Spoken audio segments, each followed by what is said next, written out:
Hello and welcome.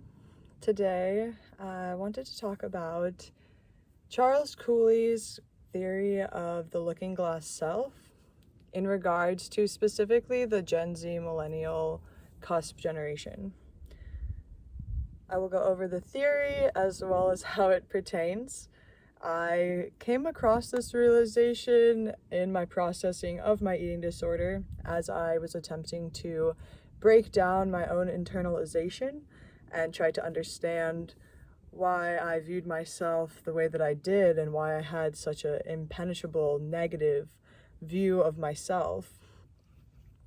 So, Charles Cooley was a psychologist, sociologist. He published his work on the looking glass self around 1902, so he lived in the late 1800s, early 1900s. Certainly a lot has changed since then. I think the theory very much still stands, but the scope of it has actually dramatically increased, which I will explain. So the looking glass self, essentially, the concept has three formal steps. He says that our perceptions of ourselves are basically based upon how we believe others perceive us.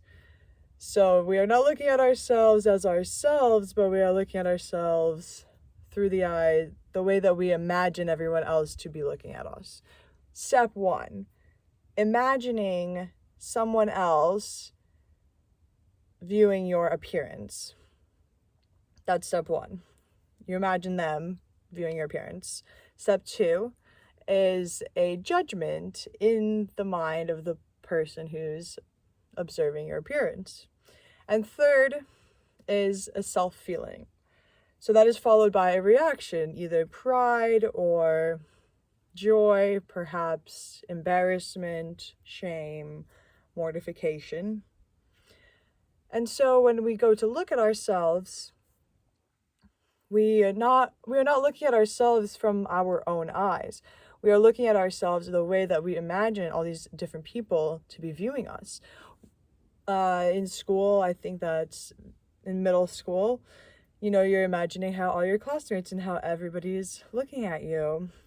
Or like as you get older, you might try to be making a decision or trying something new, imagining how like one of your parents views you and feeling shame, and that we internalize that view of others as our own. But when we start to discern, we notice that we've taken on these views, that they are not inherently how we see ourselves or how we are.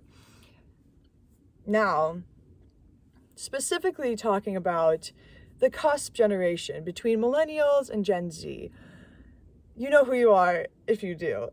But from the year of around like 1996 to maybe 03, there's this unique cusp of a generation where that was very much between the 90s and the 2000s and the transition to technology. Personally, I view the distinction of generations in terms of when you received social media. Yeah, computers and stuff existed, but I think it's specifically social media. Getting Facebook in college or late high school is very different than getting Instagram at age 11. And I was born in 98, so I got Instagram in around, they threw that on us like 7th or 8th grade. Tumblr was happening. There was social media. And in that time, our brains were still forming. We were still forming our views of ourselves.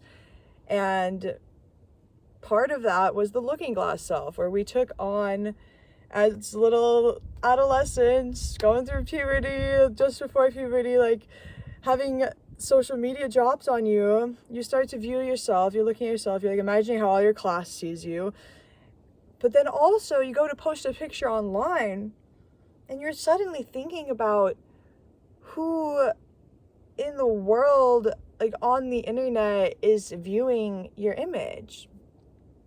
So your view of yourself becomes like the eyes of 1,000 others constantly. And for me, I believe that is what my brain unintentionally did around that time, and that definitely contributed to my eating disorder.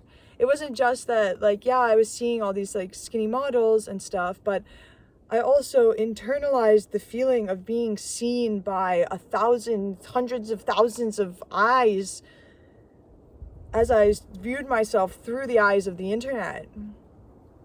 And that long term created a lot of shame, a lot of insecurity, and a lot of doubt in myself, because I wasn't viewing myself from a place of love or from my genuine self. It was constructed, and a very unique experience for those of us that didn't necessarily grow up with technology from the beginning, but that was incorporated into our worldviews at that age. So if anybody resonates with this, let me know, and I hope this might help you in your path to healing and understanding yourself. Much love.